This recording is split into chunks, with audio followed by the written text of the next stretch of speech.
Welcome back. I'm Lindsay Boach. This is Good to Know, and our goal is to share positive stories from all across the country. And little did we know how many good things come out of people's unique hobbies, like in Colorado, where axe throwing is helping to bring a community together.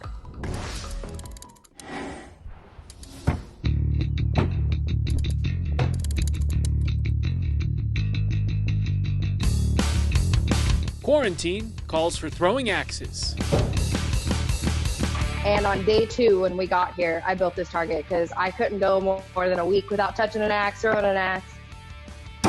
Danielle Sharp usually helps run one of Denver's bad axe throwing facilities. I have been with an axe in my hand for the last 2 years straight. Now she's competing in the Quarantine Axe Throwing League.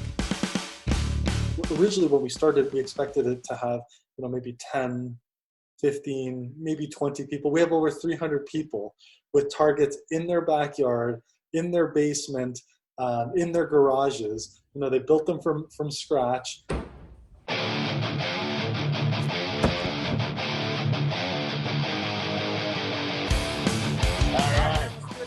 The QATL links up throwers from around the world.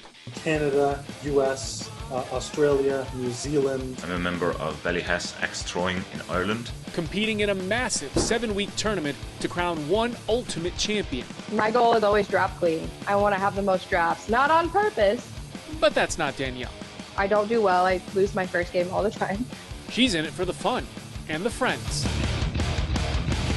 This is hard for people, especially people who are social butterflies like a lot of us are, because, we go and we interact with each other every week. And now I still get to see them all the time. I get to interact in ways that we wouldn't have interacted before. Believe it or not, axe throwing is one of America's fastest growing sports. It's on ESPN, so we have the Canadian Open, we have the US Open, and we have the World Championship. Although the way it's gaining popularity is a bit funny. A girl who threw an axe, it was a freakish bounce, that's right, and it bounced and it went right over. That was right here in Denver. I was there that night, but I wasn't around. I think I was on the other side of the building. The video went viral and drew a crowd. We had people coming in being like, yeah, I saw that video, I want to try it out. And people, they didn't know axe throwing was a thing. The week after that happened, we did have an influx of bookings for sure. We got busier after that. That went viral. The most important thing for axe throwing is sustaining this momentum.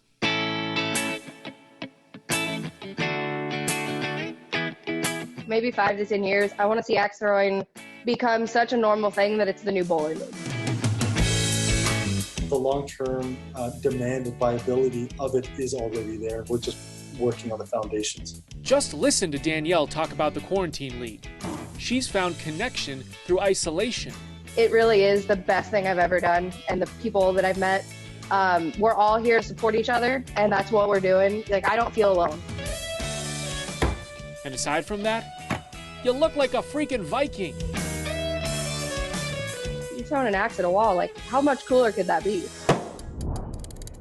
Well, if you're keeping score, we're still a hole-in-one for good news. Colorado Under Par started with the purpose to run social golf leagues and tournaments, slated to tee off this spring. Right when we're getting ready to release and have our inaugural season, COVID hit, and that was that. Postponed until further notice. So now they can't even hold happy hours to gain members. But even with the people they had involved already, they came up with a plan for something else. We've spent so much time trying to build a following that we were able to kind of pivot that following to help another cause. Smells delicious, thank you. So they held a raffle and took donations. From that, 200 meals from Phone 95 to give to the workers at Swedish Hospital. So I asked the hospital worker that. I was like, is 100 meals good? Is 150 meals good? Is 200?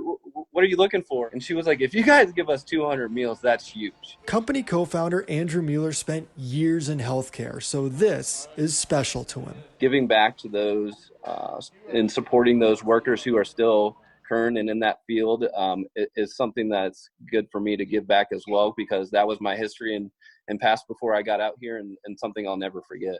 Giving back before they've even started. Golf is going to be around forever, right? Doesn't matter when all this is said and done. For us, yeah, it's tough, but it just means it's a waiting game. And any golfer knows sometimes waiting is just part of the game.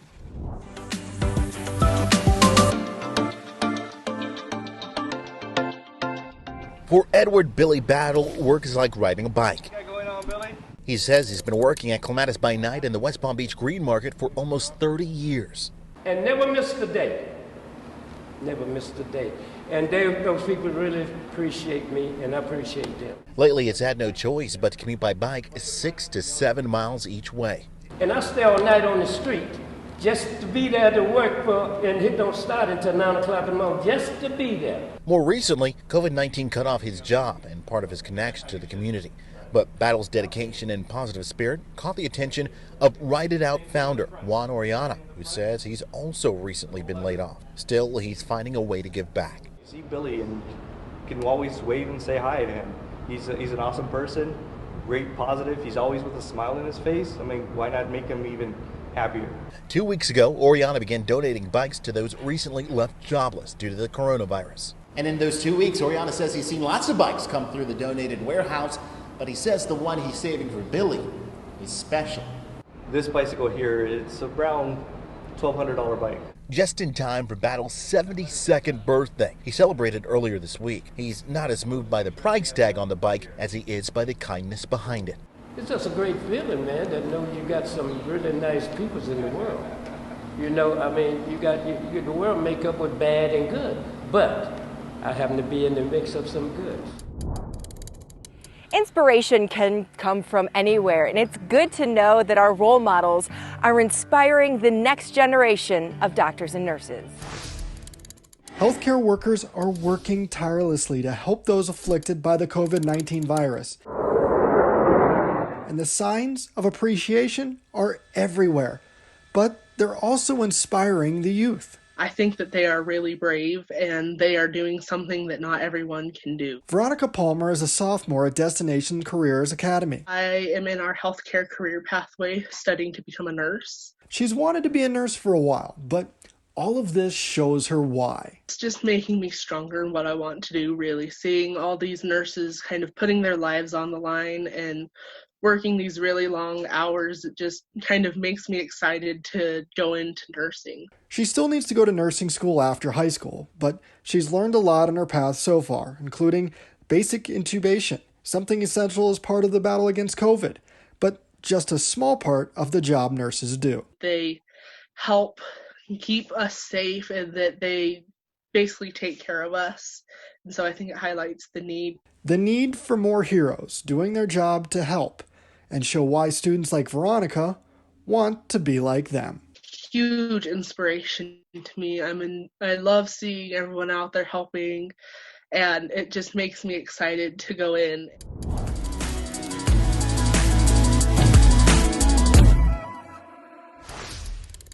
It's unbelievable. They're risking their lives every day. Jennifer DuPoy is a nurse with Sharp. Normally she works with newborn babies, but an ankle injury has her stuck at home. I was just kind of feeling guilty because when you're a nurse, and there's this huge crisis, you want to be at least at work. On social media, she saw this photo, a friend in the COVID unit. It launched her into action, posting on Instagram asking if anyone wanted to help make relief goodie bags for those who sacrificed so much. I started it about a week ago, talking about it, maybe 8-9 days. And then it's just completely blown up. Nurse friends joining in, restaurants and businesses giving everything from snacks and drinks. They, without hesitation, instead of doing, I was thinking like $5 gift cards, they gave a free pizza to every nurse. To heartwarming notes of thanks. These are little ornaments that say frontline nurses are angels. I love those little angels. I think those are beautiful because that's something, not that people want to remember the bad part about this, but I think people will maybe want to remember the hope that came out of it. And the people helping other people. She coordinated a drop-off April 24th with the manager of Sharp Memorial, who will give the 50 bags to nurses on the front lines. I just hope that all of these things bring the nurses just a little bit of joy. If they go get takeout one night, or they can forget about it for just an hour and go get a donut and a coffee. Reminding them we are all thankful for their long days. Who is putting up owls all over this Florida neighborhood. I put owl pride in Binks owls because everyone at the school is owls. These colorful birds are from a group of students in Florida. The PTA handed out the artwork for the kids to color, and more than 400 Winky the Owls popped up. Many of these masterpieces have messages for the teachers, telling them how much they're missed.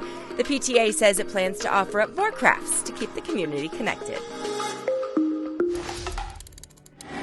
And finally, we go to California, where a teacher has become an internet sensation. He's known as the TikTok teacher. Kevin McClintock describes his teaching style as wild. I jump up on tables, I sing, I dance, I do weird accents. So when his students asked him to join TikTok during the coronavirus quarantine, he jumped, or rather danced right in. Posting videos on the social media app became his way to engage students on their level, mostly making fun of himself, his dancing, online learning. When your students realize they can unmute themselves. Or the entire pandemic. Mail me this stuff, and I'll give you extra credit. He just wanted to make his students smile. It's just really fun to see them engage with me, and that's something that, that's about as close as it gets for us when we're not in class. Then one video about teachers in quarantine changed everything. My 7th graders look down and look back up, have this big, bright smile, and it's like, McClintock, there's 30,000 views already and you're private. What is going on? They're like, you're going viral. Viral is putting it mildly. That video now has nearly 1 million views, and McClintock's page blew up. We went from 66 followers to 13K. That's insane. That was the first few days. Now he's got nearly 53,000 followers, and his videos have been watched more than 5 million times. For me, that's actually been really encouraging. It's just motivated me to continue to post every day. Get something out there for everybody to enjoy. A few jokes. His students realize that he is not the alpha. Some dancing. Crow. And a lot of love to let his students and anyone else watching know that someone cares. I want to make sure that people are encouraged and that they know that they matter. That's a huge one right now, is a lot of people feel like they're insignificant and they're not, especially students. Well, that's impressive. Not only his dance moves, but also his way to stay connected to his kids. And we can all stay connected, whether it's through an app, an axe, or artwork. It's a great way to stay connected and find positivity in this crazy time. And isn't that good to know?